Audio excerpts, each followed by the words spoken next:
everyone, and welcome to Call Your Hits, a Storm Riders Airsoft podcast.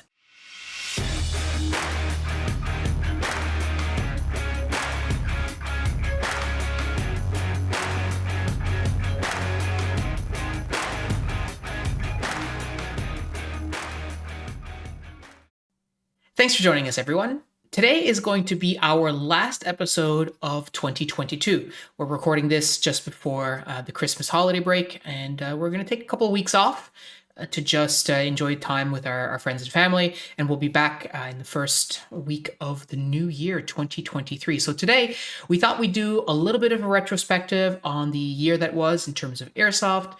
A bit of a mixed bag. We're going to answer a couple of different questions, some questions that I saw in the Discord as well that I thought were interesting, make for good conversation, and just generally have a chat. So before we dive into too much, I wanted to just quickly give one final update. I know that last time I said it was the final update, but this is going to really be the final update. The final update. On Bill C-21 for 2022.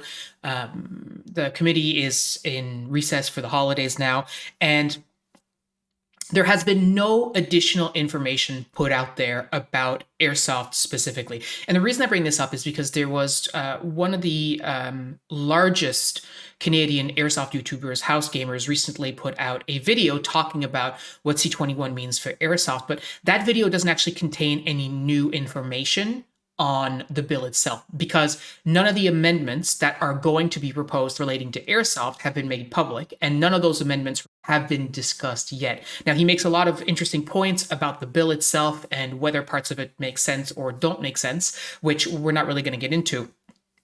And to be clear, I don't have any beef or anything like that. That's not the intent.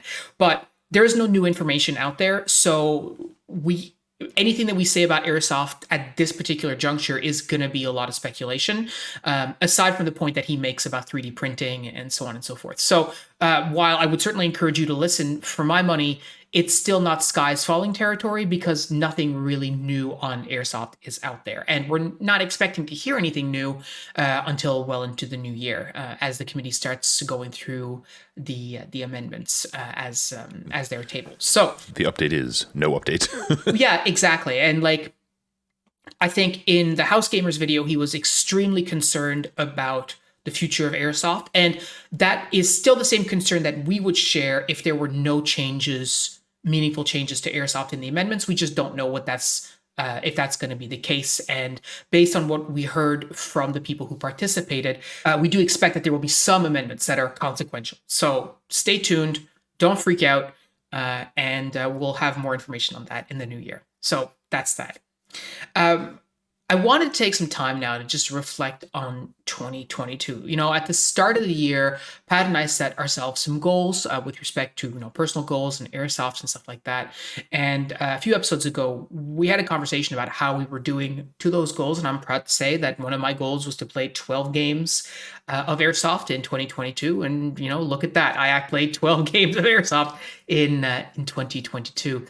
And the last one involved a little bit of skating practice, but what can you do? Yeah, the last one was a little bit dicey, and I think it was a really good reminder of why we tend to park Airsoft outside during the winter months, because it does get dicey, does get slippery. Pat slipped and fell. I almost slipped and fell. So hint for the audience: Pat can't actually skate. Yeah, nor were we wearing skates. I think Stefan actually slipped and fell too behind a piece of cover at some point. So overall, we had a great day. Don't get us wrong, and none of us were seriously injured, but it's still not just a couple ideal. Of spills for comedic effect, right? Yeah, totally. And without getting too back in my day about it, we are getting older, and injuries take longer to recover from at our age than they do when we were younger. I know I myself hurt a rib at that game, and I'm still sort of on the mend from that. So all this to say, it was a good last game of the season, a good way to close it out. But looking back on the year of Airsoft that was, I think there was a lot of new things that happened this year. And you can't always say that. Of course, you're not always going to say that either. We've been playing Airsoft for a really long time. So how many years of Airsoft are going to be innovative, right? It's obviously not going to be all of them. We are very old and jaded. Yeah. But this year there were a couple of new things, right? A couple of new things that we tried, a couple of new things that happened. Not least of which would be Pat's descent into HPA madness. I think would Me probably yelling more HPA every 5 minutes was definitely new. yeah. Yeah, and like the HPA plus the magnified optic or the LPVO, like that was a new experience. Well, certainly for me, but it was a new experience for you as well, right? Yeah, I mean, I had a small number of games in last season with HPA setup and zero with the optic. I bought it at the end of the season, as it turned out for me last year. So both of those were really new, and I got to say, really positive. I had a lot of fun with that particular brand of insanity. Mm-hmm. And it added another layer, I think, of things we never really experienced before, like a very quiet, long range precision rifle. It's not something that either of us had ever really experienced.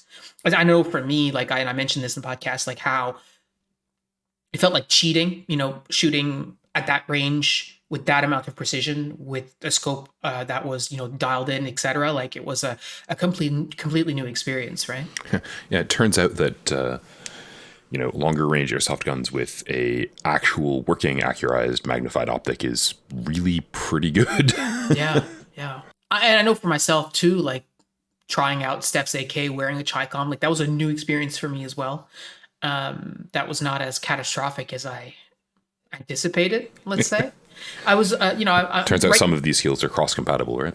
yeah. And right now, like I'm currently trying to do like an end of the year video that I'm going to post to the channel at some point.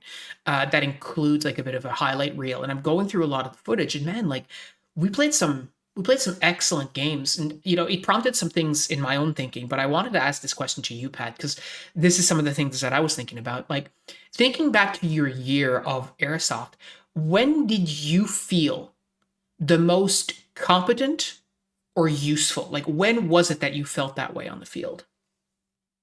Man, that's actually a tough one. In some ways, I feel like I had a really good year. I know you did. That's why I'm asking. Like in terms of fun, I had a really excellent year. In terms of like competence, lots and lots of skill development for me. Getting to the point where I could do shoulder transitions with the hose took a little bit of work, and was definitely sort of satisfying to figure out and get proficient at, if you will. So yeah, that was really solid. There were a number of games where, let's say the HPA system plus the optic clicked, and I was just either suppressing people really effectively or just racking up a fairly silly body count for less effort than I kind of felt should be the case, I also really felt like my cover utilization improved over the season, which is definitely something I was just rusty on from not having played as much in, a couple of years. Yeah, and I would say, like, knowing you the way I do as well, I would say the don't care about getting hit component is real. Yeah, totally. And like, it is a useful mentality sometimes and a detrimental mentality other times.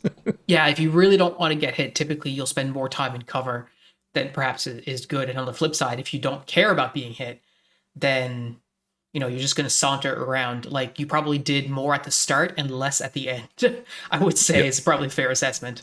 Definitely, yeah. That plays to my weaknesses to some extent. It's like, I had a couple of games where the LMG was actually working, where I was sort of just like rock and rolling under the fire that I could lay down and not really being super concerned about what other people were doing. And that was really fun and felt pretty effective. Enough so to definitely continue to motivate me to put a HPA system in it and get it really tuned. I think that'll be genuinely a lot of fun to operate. One of the things that surprised me in that regard that, again, felt really good was like, apparently I can just sort of shoulder 249 para and not care. Yeah, well, you're a big dude. I've also been rocking really long rifles for quite a while at this point, and like the M27 is not super duper light. Yeah. So I didn't really anticipate that translating, but it definitely resulted in a lot of entertaining play. Well, and I mean, just to add on to that, I think you're a strong individual. Like you are physically strong, right? And that coupled with your wingspan means that the 249 para is actually, well, I mean, it's actually quite short on you, right? Fundamentally, compared to someone like It's a myself. carbine. Well, yeah, well, it's much shorter than your M27, and like I main gun or like I mained your 249 for several games. I was looking at some of the footage. It was not easy for me to run that gun, right? There's one video where I remember it was like myself and maybe Johnny, the two of us are like fighting on the road field or whatever, and I'm trying to stay dynamic and also have the 249, and like I'm trying to lay hate down on the field and trying to get hits, and I'm putting down like I'm conservatively like 150 200 rounds, and then I'm trying to peel off there and then move to another position. And like I remember like I'm struggling with that because it's I'm not weak, but I'm also not accustomed to huffing around a setup like that, right? So It's definitely a you chunk for sure. Like, yeah, and so you come into the game with an advantage on people who are like myself, maybe with shorter, smaller wingspan, etc. That makes it a bit less wieldy, right? for sure. Hashtag ogre life. That's true. You know, but like I enjoyed running that a lot, and more than I expected to. Like it's taken some doing to get it to a point where it's not a piece of crap, to be completely honest. Yeah. Like, but the outcome has definitely been, at least for me, worth poking at it and tinkering with it and spending a bit of money on it. So that was satisfying and it's just sort of cool. This season for me involved a lot of like culmination of me putting together stuff between the HPA IAR and that that resulted in a lot of fun being had. So that's aces for me. And I mean, it's funny too because this season for you, when I look at it, is like you have the ultra long boy, and then you have the super heavy boy, and now you have the super short light boy in the Evo Scorpion, Yep. which again is another like novelty for you. Not in that Yeah. it's a small gun because you do like small guns, but the form factor is a novelty. I mean, it's weird to me in that I haven't used anything that size in like 8 years, really. Like my affection for small guns notwithstanding, like I haven't actually used them really since the P90, other than like borrowing other people's for a game here and there. Yeah. So the Scorpion's in this weird situation where like I definitely want to put some parts into it. It needs a tight bore and an R-hop, I think. Yeah. Like these are things that I feel will provide me with a measurable improvement qualitatively at this point. That being said, like aside from those issues, it's a pretty good little gun. It does shoot pretty accurately. It gets pretty decent range for a stock gun. I mean, I say that like I don't, I haven't got a whole lot of experience running a quote unquote stock HPA gun. It definitely needs to get like the optic dialed in and stuff. I got shot way too many times by Matt just because it's like, every time he pulls the trigger, I get hit. And every time I pull the trigger, he doesn't get hit. And sadness. Yeah. That feels bad. But it was still a laugh to run the thing. And like it turns out that just sort of stuffing the mags for it into my M4 mag pouches worked fine. So I don't really need to buy a setup for it as such. I don't think I'd want to run it with that setup for like anything where I had to go prone for a serious amount of time. But for like personal skills, CQB stuff, it's going to be a lot of fun. Hoping that I can get to maybe try it out at the indoor over the winter, but we'll see how my patience for that goes. Yeah, really, hey? As much as I like to have, holes punched in me by people's airsoft guns. I think the velocity limits are perfectly reasonable at the indoor. It's just not not really my cup of tea. Like I'll go if you want to go, but it's not really. I can't see myself playing there very often. But Yeah, I mean, it's definitely going to be a. I have a thing that I can go play with when I get to the point in the winter where I'm like, oh, I really want to play some airsoft, mhm. and that might happen.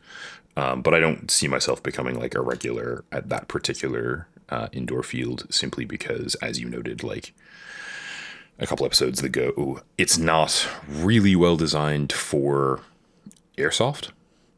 Yeah, Like it that's was that's right. built for laser tag and other stuff like that, and it really shows. Yeah, no, there's no question about that. Like holes everywhere that in laser tag you wouldn't get hit because you don't have a sensor on your ankle or your forearm or whatever. But in airsoft, it doesn't matter. So you're just getting lit up from everywhere. So, but I mean, it's a fun experience. It's the kind of thing you do, once. And we've had training days in the past there as well. And Cal showed off some of his like CQB training and stuff to us, and that was all fine and dandy, but it's not, like you pointed out, it's not going to be our main squeeze, so to speak. Yeah, definitely. Like it's fun once in a while. I think, as I thought back to my year as well, like looking through footage from my gameplay this year, some of the stuff that struck me of when I really felt like competent, or that I felt useful, like especially like looking back, are times when I was being very decisive. And I say decisive because, like, I remember many, many years ago, and, even fairly recently talking about, like, oh, yeah, you need to be more aggressive, right? And being aggressive translated in my mind to just being faster, right? Like, rush around, blow the door off the hinges, like, fly from point A to point B, just bum rush, like all this kind of stuff. And what I found was that in the past, that was not necessarily very useful for me because I would overextend, get in a position where I'm like, yeah, I'm really far in, but then I get shot, and then what? Right? Especially like thinking around like, playing around the village, etc. And then I would get shot, and then I would go back into this like, oh no, I need to be like overcautious, right? It's the finding a happy medium part that's hard. Yeah, absolutely. And I think when I look at some of the videos where I felt very competent, and one of the examples is when we're playing a village death match, the last game that we played, like the first game of the day, right? Like I knew what I needed to do in my mind. Like it was just I needed to execute on this plan, which was, you start at the church, you run to the corner, you engage anyone you see up to the corner, you put fire down, you cross behind the old two-story, come around the back, push all the way forward to the corner of that building, shoot anyone who's by the car, move to the black building, keep shooting there, and then get to the building on the front. And that's what I needed to do in my mind. And I didn't really hesitate in doing that, right? So that's exactly what I executed on. And that worked out really well for me. Now, that could have worked out really poorly, right? It could have been that opponents were in the right place to take advantage of me doing that. But everything that happened during that game, like I was sort of looking in the right places, thinking about the problem in the right way. And it just ended up in a situation where we got to the end of the game, or well, I didn't realize it was the end of the game at the time, but I got in the front building and I'm shooting Oh, at it's the over. building on the Cool. corner. Well, exactly. And so there was a young kid who plays, I don't know what his name is, but he ran by me and he saw someone's barrel and he got scared and he ran back towards me. I saw the barrel too and I shot. And then as soon as I had laid down, my 2, 3, 4, 20 rounds of fire or whatever it is, I immediately peeled back to cover to get some cover between me and the thing I was shooting at. And I got in the cover, immediately started reloading, and then the ref blew the whistle. And then it's at that point that I realized I had gotten everyone. Like I shot all the opposing team. I remember that game. I was on the Right. opposing team. And like it wasn't I thought like, wait, hang on, something's got to be wrong or whatever. Because like, hey, But Pat, how'd that game go for you? I'm like, you shot me and everyone else. Well, yeah, and like I had a few games like that throughout the year where like it's not like luck definitely played a factor. Don't get me wrong, because if someone had been looking at me when I came around the corner, like they would have shot me or whatever. But I feel like being decisive at the right moments was the difference between, like a slow paced game or the game just taking the 2 minutes and 20 seconds that it took. Right. And like, I definitely see where you're coming from there, right? Like, there are a lot of games, especially on that field. Like, there are some games that we play at Frontline that are very grindy. Like there's not a lot of finessing the D-Day field, right? Like, Yeah. There's a thing you can do that works, and almost everything else is just like, okay, let's play attrition and hope that my side has better shots.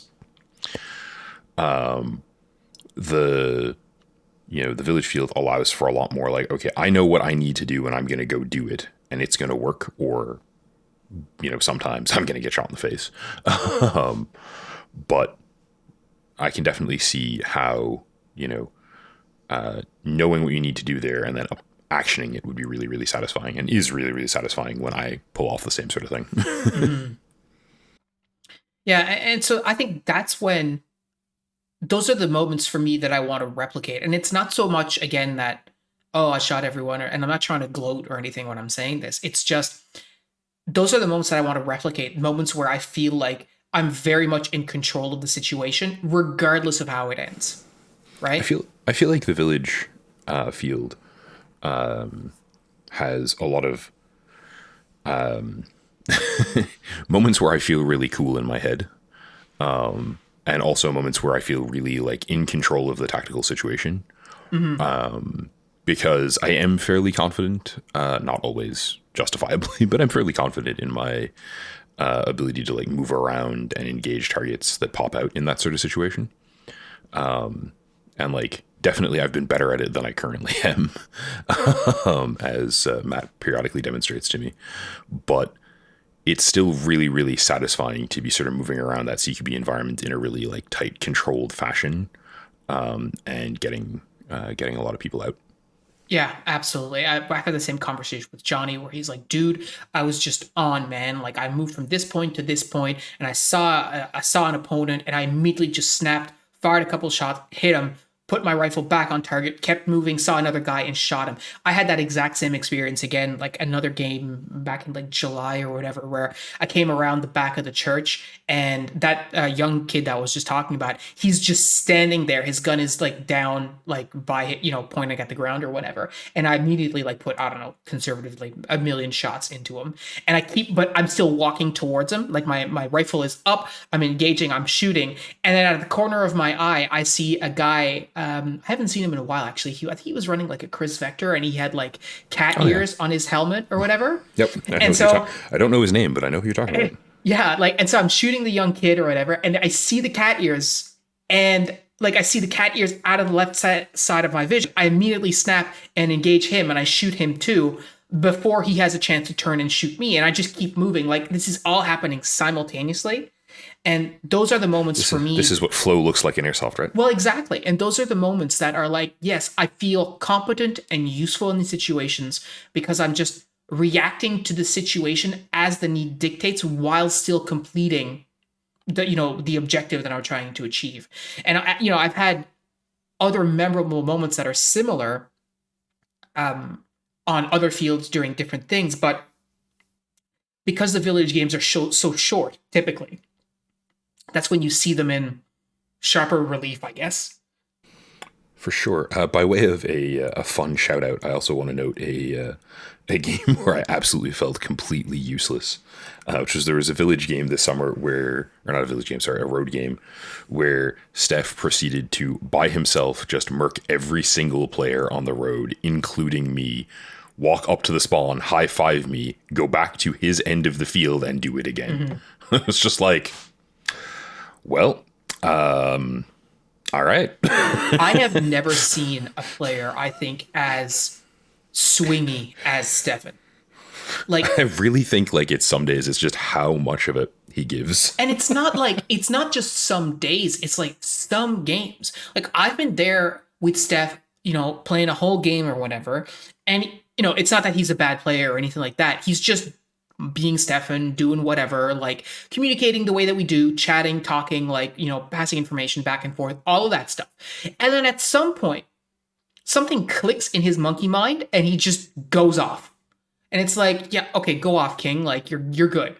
And y'all have fun, Holmes. yeah, and like he just dusts you. Like next thing you know, he's gone doing whatever. Whether it's that last 30-second flag capture, or just I got bored and I decided to murk the other team, or whatever. It's like he's operating at like 70% power, and then every now and then he just bumps it up to 90. Yeah, it's just, what's up, Steph? I've decided to kill everyone. Ah, Yeah. okay.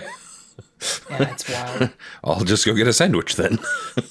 But I think back to our time, like doing kendo and like martial arts with Sean, right? And Sean used to say, like, every 10,000 kicks you throw, you'll throw one that inspires you to throw 10,000 more. And Definitely. those moments of flow in airsoft, those moments that are where you feel extremely competent, in control, useful, like a really good contributor to the team effort, for me, are the ones that are like, oh yes, this is why I do this, right? This is why I spend time working on my personal skills. This is why I'm focused on how to better my position on the field as much as possible, to think concretely about what's going on the field from a situational awareness standpoint. And although it does take a lot of effort, and we've talked on the podcast as well before, that puts a lot of pressure on yourself to perform. The whole reason you do all this is because every now and then you get these moments where you're just like feeling like a total boss, right? For sure. And I mean, it's funny, as we've been talking about it, one of the things that I remember sort of talking about, like, what the M27 can do now that it's complete. Mm-hmm. We had an assimilation game in which they're like, Pat, you be the assimilator. Your gun seems to be stupid. And I usually hate that game mode. And I just tucked into cover and assimilated every player on the opposing team from long range. It was just like, yeah, okay. Well, this is what I should be doing all of the time. Mm-hmm. Did I action that for the rest of the season? No. Was it hilarious? Yes. Yeah, and I mean, it's so situational too. Like that whole situation of like, from the assimilator's point of view, like fish in a barrel, basically at that range. Like it doesn't happen a whole lot. It's just right? like, yeah, it's true. I suppose I don't get a whole lot of situations where the opposing team is like, hey, if you could all stay in this confined space while I just destroy you, that would be lovely. Yeah, really. Hey, I wish I'll just go stand over there. Yeah. I wanted to switch gears a little bit, because there's a couple of questions that came up in the Discord's like question of the day, and I thought they were both very interesting, and I think would make for some cool conversation. I do love a good question of the day. So the first one for you, Pat, what feature on an airsoft gun is a deal breaker for you? Either deal breaker if it has it, or deal breaker if it does not have it.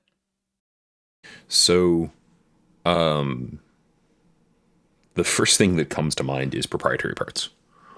Like, if the gun you're trying to sell me on has proprietary parts, and I know I'm never going to be able to upgrade parts for it, or never able to replace a part if it breaks, I can't quite say it's a deal breaker. Like the, hilariously, like the Scorpion Evo does have a proprietary hop-up. It's a little bit hard to get a replacement part for. It has a couple other things that are a little bit inconvenient to get replacement parts for. But like, yeah, the example I'll use that's sort of like practical in my head is, so pretty much every SCAR variant that I'm aware of uses both some sort of fiddly thing to make the fire selectors work and some sort of proprietary hop-up. And I want nothing to do with either of those. Yep, that's legit.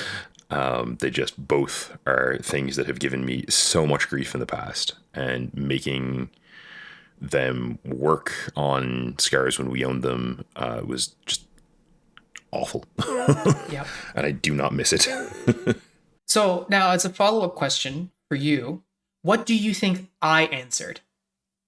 So I feel like your stuff is going to be a lot more about like the ergonomics and or effectiveness of the airsoft gun, because like I'm pretty comfortable saying I can, you if you give me an airsoft gun, I will make it do what I want it to do. I will give you a hint. It's not a feature that it's a deal breaker if it has it. It's a deal breaker if it does not have it.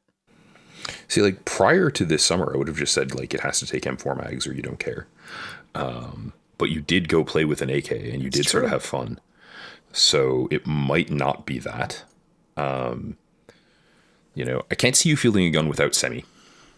Like not for any protracted period of time. Like I think that would drive you crazy because it usually decreases the accuracy. Also, yeah, that's right, kids. The amount of rounds he puts down range are all on semi. Unless I'm using his M249 because it doesn't have it. But well, when I'm using my own gun, it's all semi.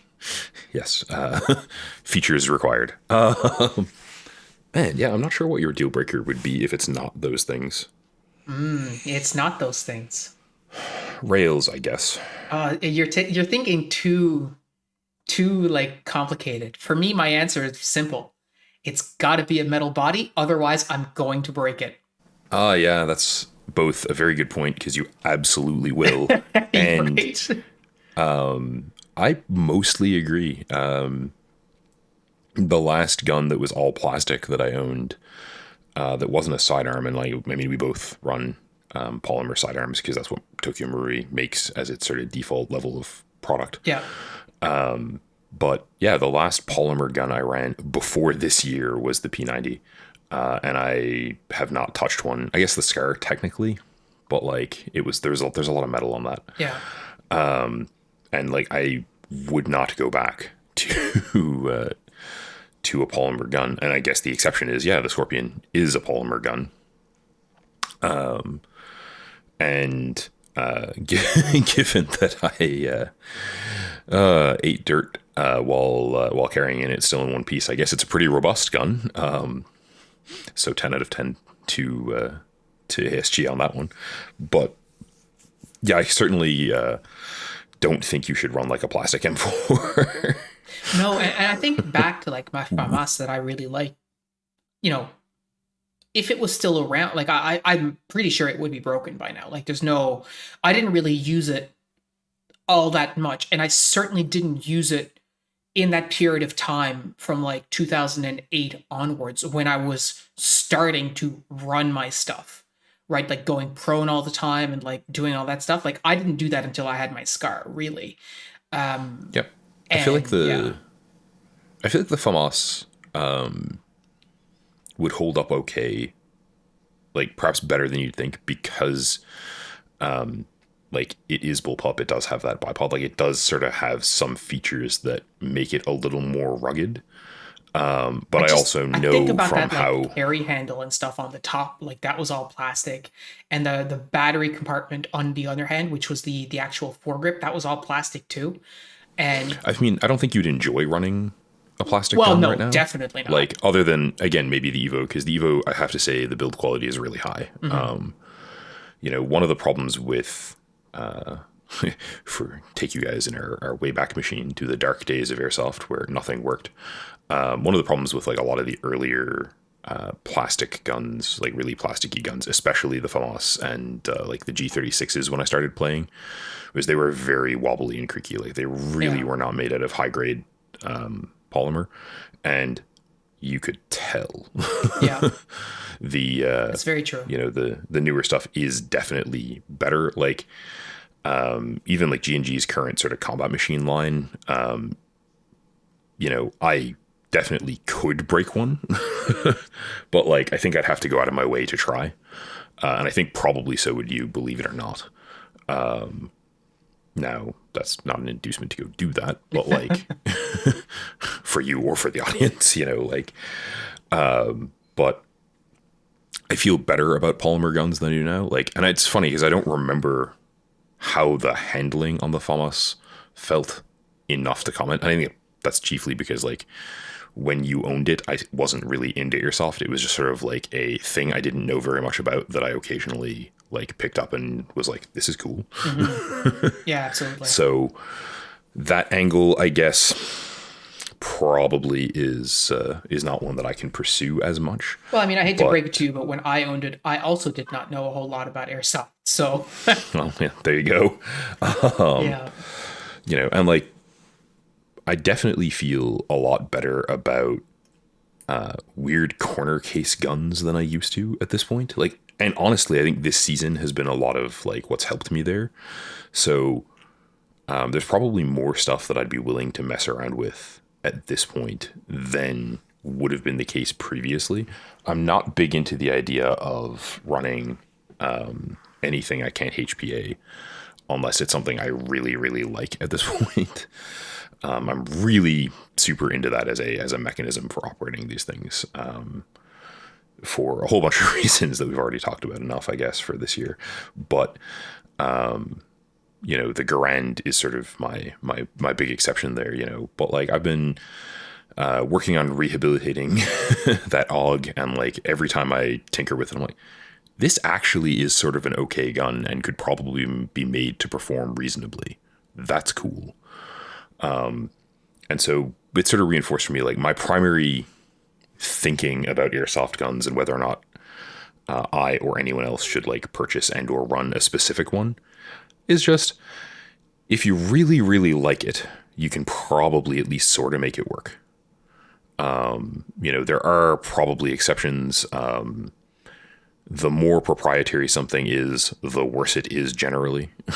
Yeah. And I mean, honestly, like even the Garand, like if I'm being honest with you, from a practical airsoft point of view, it's a terrible thing to buy.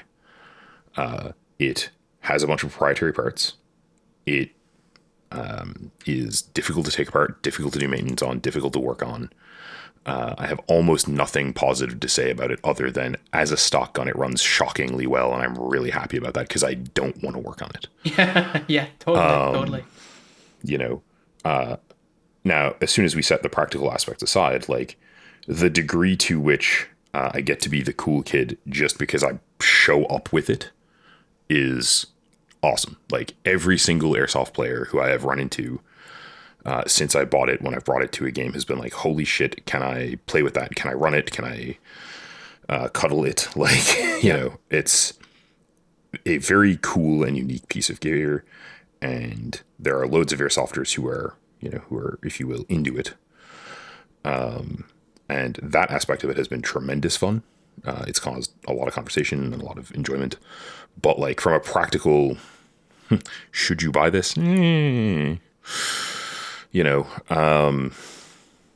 I think I've probably overcomplicated answering that question, No, as is my want. that's fair. I mean, I think as well from my standpoint, like when I think about it the other way, like features that guns have that are deal breakers, like anything that is, cool guy feature for me, like used to see this a lot more, but like mag wells that are decorated like skulls, rail cutter rails that are decorated like dragon's teeth, like all that kind of stuff. Like that holds like so little appeal to me. Like in the same way that I want a metal body because it's functional and it's rugged, I don't want any extra crap on the gun that is going to, yeah, sure, make it look cooler, but potentially impede something. Like if you think about like the wire cutter teeth or whatever, like that gets snagged on stuff. Like why? Like what is the purpose of that?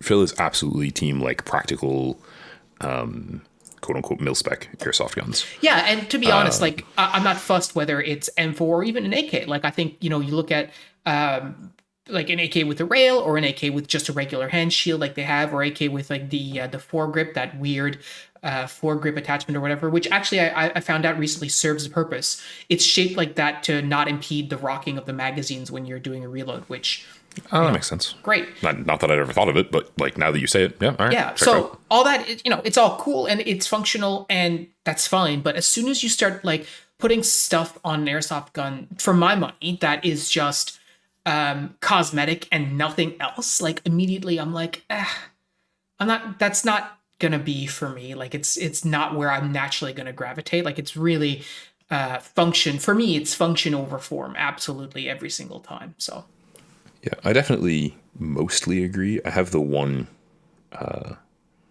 exception, I guess, that is always there for me, which is I do have a really soft spot for the 203s, even though I know they're not at all practical. Like, I think they look badass. That's legit. Especially the one that you had it because it was like a full size one. Like a lot of guys now have like the 3D printed ones or whatever that are minimalistic, and that's all function. But the form, you're right, of the 203 is kind of cool. Yeah, like in a in a vacuum where airsoft isn't at any kind of risk due to legal stuff, and where I have all the money I want to spend on airsoft, neither of which is ever going to be true. Well, the first one might be, hopefully, but there's no world where I'm ever going to have like enough money to drop several $1,000s on a random airsoft build that I know I won't use that much. But like, I would absolutely love to rebuild aesthetically the carbine that I used to use with the underslung 203 and then HPA it. Now, practically, that's like $2,000, including the shells, for a gun that will be heavy and not any more effective than, in fact, probably less effective than the M27. So, like, that's not happening. But it's definitely, in my opinion, the most badass gun I've rocked visually. I would agree with that 100%. And, I definitely, again, I'm not going to go trade in the M27 body and get on that or anything silly. But I definitely do think it was an extremely cool airsoft gun. Yeah, 100%. I can't agree with you more. And I think about, how people would react if you showed up at the field with that gun today, and it would be very much the same way that people react when they see like a 249 or a machine gun. They're like, oh my god, there's a guy with a grenade launcher, even though we know that it's a glorified shotgun, and yet people look at it and go, oh, I got to be careful. Like that's whole psychological aspect, right? I mean, you're dead on. It's a glorified shotgun, but it's a very threatening looking glorified shotgun. Yeah, legit.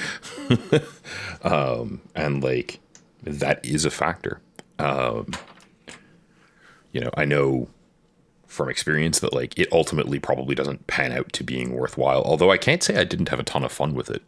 The primary reason that I got out of running the running the 203s is just how expensive the grenades were to operate and maintain and purchase at like a CO2 pressure.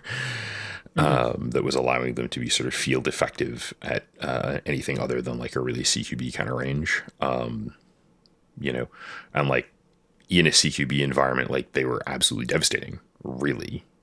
Like guaranteed, like if I come around the corner and am in that situation I was talking about earlier where like, Matt needs to drop his dot onto me and pull the trigger, and I need to pull the trigger a couple of times. Well, the 203 eliminates that problem because I just pop around the corner, pull the trigger, and it doesn't really matter where the dot is. Yeah, that's very true. Yeah.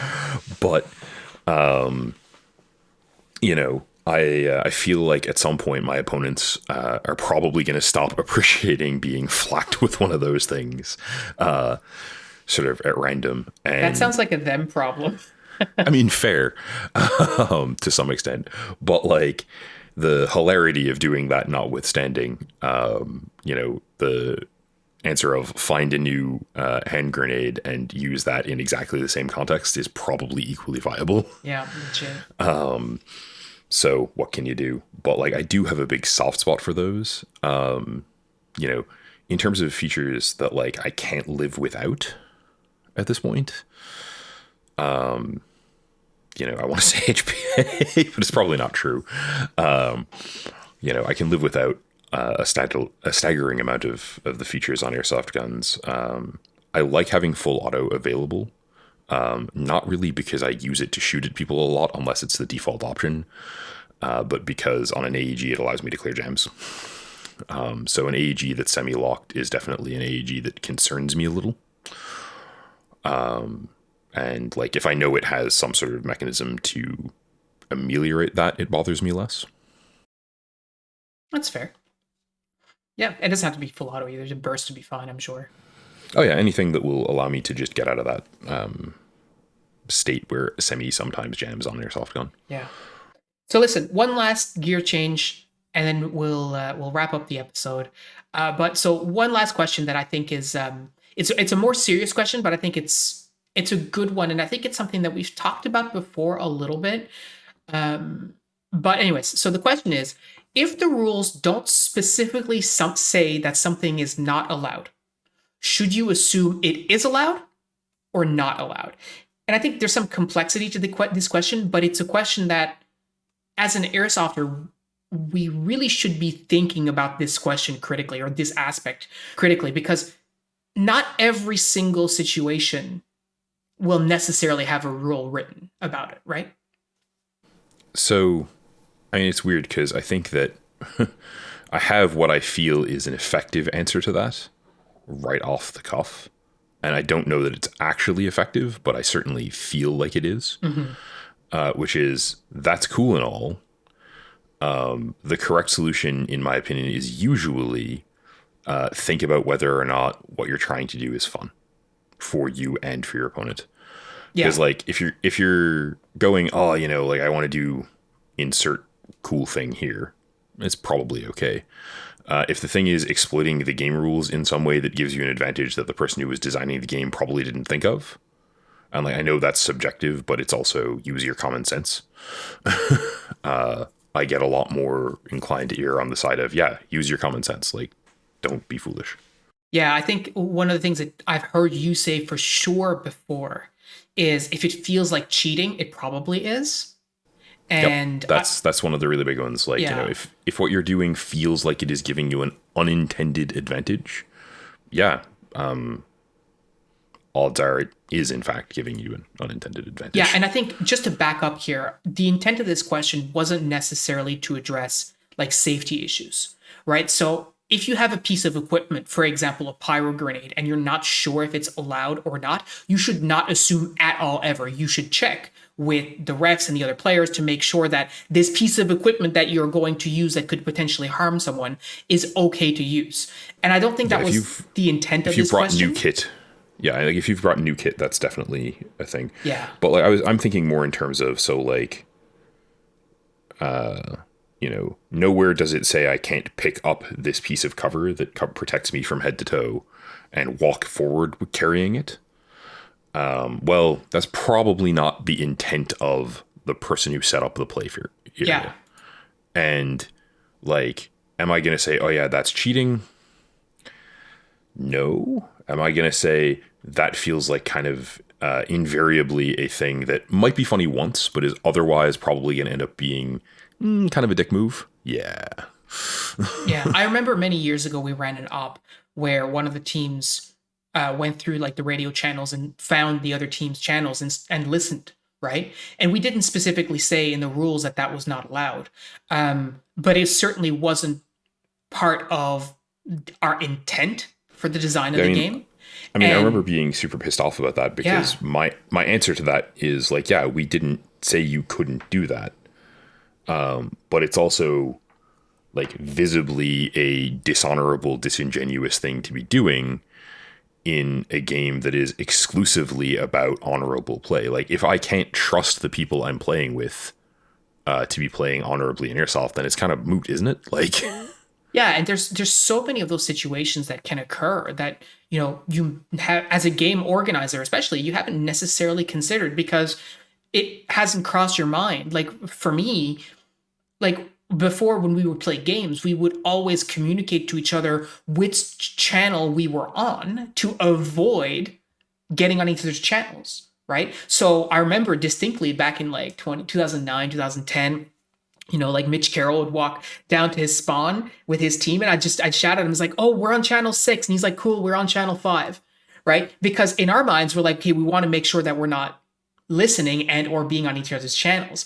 But all it takes is for someone from the outside to not come in and not know that that's a rule, and genuinely or exploitatively, you're in a situation now where, oh, like now there's something that's occurring that people aren't aligned on, right? And like, to me, this is really funny because I've been talking about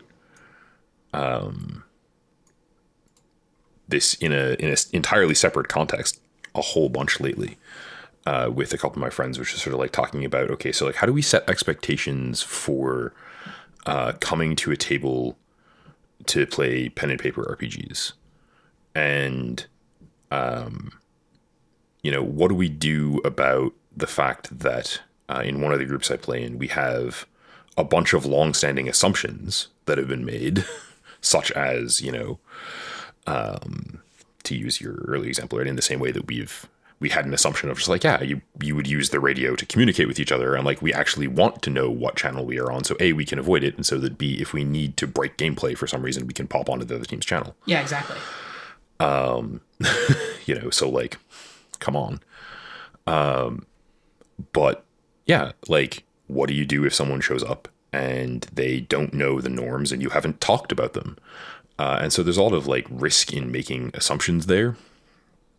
And it's one of the reasons that I tend to advocate for, like, at Frontline, I want the ref, whoever is the ref, to go over the rules with everyone at the beginning of the day, every day, even if it's the same people. Because if there's one guy who hasn't been there before, and he doesn't know that he isn't allowed to blind fire, and he just, does he's played a lot of Gears of War, right? He does the Yeah. pop the gun up over the terrain and hose thing. Well, I guess it's less of a concern now because we have the face protectors. But like for a really long time, one of my concerns there was, because if I'm like a foot away, you're going to break my teeth and I'm going to be really angry with you. Mm-hmm. Now it's like, if you're a foot away, I'm going to have to like, pop a BB out of my face with a pocket knife and be really angry with you, which is equally not great. Yeah. Well, no, maybe not equally. My face is not in need of any more tenderizing.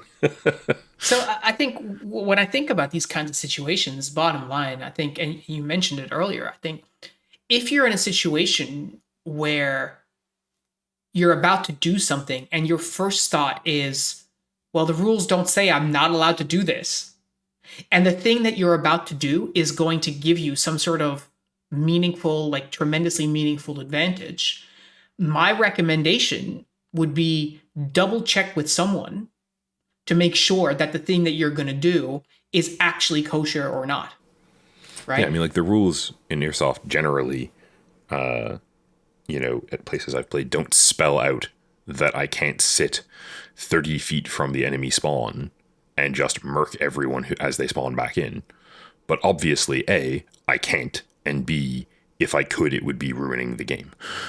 Or, I mean, another thing that I've seen before is players will carry multiple airsoft replicas with them on the field, and they may leave them in a position. I know I've done that before, where like I was using your 249, and then I decided that I wanted to switch to my this M4, is no longer advantageous. Time to swap it out. Yeah, there's nothing in the rule that says another player can't come and pick up your 249 because I left it there, right? But you certainly cannot do that. That's somebody else's property. I was going to say, like, there's nothing in the rules that says you can't do that, but boy, howdy, should you not be doing that unless you're on my team. Yeah, exactly. Right? Right? And, like, that's not and when I say on my team, I don't mean on my team in the game. I mean wearing a Stormrider patch, right? Yeah. And, like, that's universal, and it's probably, I would assume, universally accepted. It's never been talked about in a safety brief. We've never ever discussed it with anyone to say, if you find a rifle on the field, and it's not yours, don't pick it up. Right? I mean, we definitely did have conversations about that stuff, like back in the Redcliffe days, in the sense that, like, partly, we ran some scenarios where, including the scenario we were talking about, where people listened in on radio channels, like where people could be taken prisoner.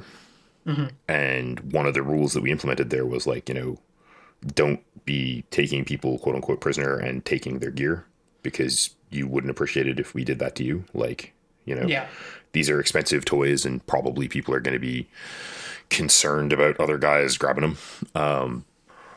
But, I think partly like, when we were playing at Redcliffe, it was a small enough group that pretty much everyone who knew me knew whether or not I'd be okay with them taking my rifle. On an individual basis. Yeah, well, totally, right? And so, there's so many scenarios that can happen at a game that a safety brief is not necessarily going to cover, and the game rules may not cover either. Like, are you allowed to climb a tree? Are you not allowed to climb a tree? Are you allowed to climb, the outside of a two-story structure and get in through a window? Are you not allowed to do that? Right? Are you allowed to pretend that you are dead in order to shoot an opponent? Right? Is that clearly written in the rules? Because if it's not written in the rules and you do that, and someone's like, "Well, it didn't. Nothing said I couldn't do that." Like, all of that sort of can amount to situations that lead to tension, crappy behavior, etc. And so, Yeah, I mean, that one to me feels like a really great example of what I was talking about, right? Nowhere in the rules does it say I can't pretend I'm hit and then shoot you. No, but like it's visibly, obviously bending the rules in a way that involves lying to your opponent about your state in a game that has no way to track it and that is based on an honor system. So, yeah, like, yeah. So you I know, would to answer the question directly, like, should you assume that it's not allowed or that it is allowed? I mean, if I had to pick one, I would just assume that it's not allowed. Never assume that whatever you're about to do is not allowed until you verify it with a game. It has to be one of those two. I think the situation is a bit more gray than that, as we've talked about. But I think that in a global sense, if more players assume their behavior was not allowed and didn't do it, that would lead to games that are potentially more fun overall. Maybe not fun for you in that moment where you were about to do something super duper cool, potentially. But overall would certainly lead to fewer frustrating situations. No doubt about that in my mind. and like, I think it's also a situation where, yeah, where you're right to say, yeah, if you're thinking about this and going, oh, I don't know, like, if I should do X, Y, or Z, the answer is probably, if you're unsure, err on the side of no, ask a ref, Mm-hmm. Yeah. right? Because usually that's kind of the point of having them there. Yeah, and If you're, if your immediate thought is, but if I ask a ref, they're gonna say no. Well, then you definitely shouldn't do that thing. yeah, like, yeah, congratulations, you have succeeded at your litmus test, and the answer was no. Yeah. Oops. The other kind of recurring piece, I think, is like, if you don't have a ref, if you're playing at a field where it's, you and the folks who play there, and it's not a quote unquote formal airsoft situation. Note to self: play a game in a tux next season. The outcome should definitely be don't do it. After the game, talk about it and decide as a group whether or not you should have done it. Yeah. And again, it's one of those things where, like, picking up a piece of cover and moving it forward while one of your teammates is with you and firing from behind it is hilarious once. But demonstrably does not want to be or become the normal way you play. Yeah. Absolutely agreed. And like another reasonable approach is thinking, would this grind my gears if my opponent were the one doing it to me? Like, would I be cheesed off if I were on the opposite side of this? Like, to use a recurring one, like, nowhere in the rules at Frontline does it say that you're not allowed to show up with a combat shield and stand behind it and fire your, SMG, LMG, whatever, around it. But, like, you're visibly cheating. Yeah. Well, we're not gonna open the can of worms of combat shields. I know some of the guys on the Discord do tend to like their combat shields, and I'm not gonna hold it against them, but it's certainly not something that I have very fond memories of at our field. That's for sure. And like, it's fine to like them. It's fine to use them. But if you show up and there are no rules about them and you're using one, then there's a problem. Yeah. Because they don't fall within, what I would call the generally normalized state of play of airsoft.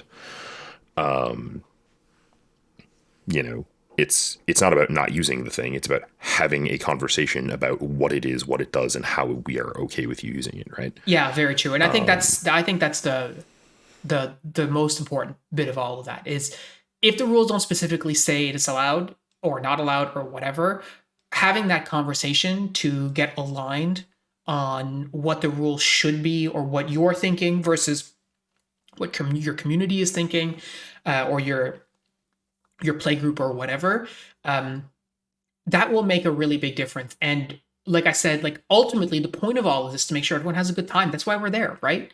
And so if your fun is going to ruin someone else's fun in a way that's beyond like, oh, you won and they lost, like beyond that, they feel like they've been offended or slighted in some way, then obviously that's not going to be the way to go.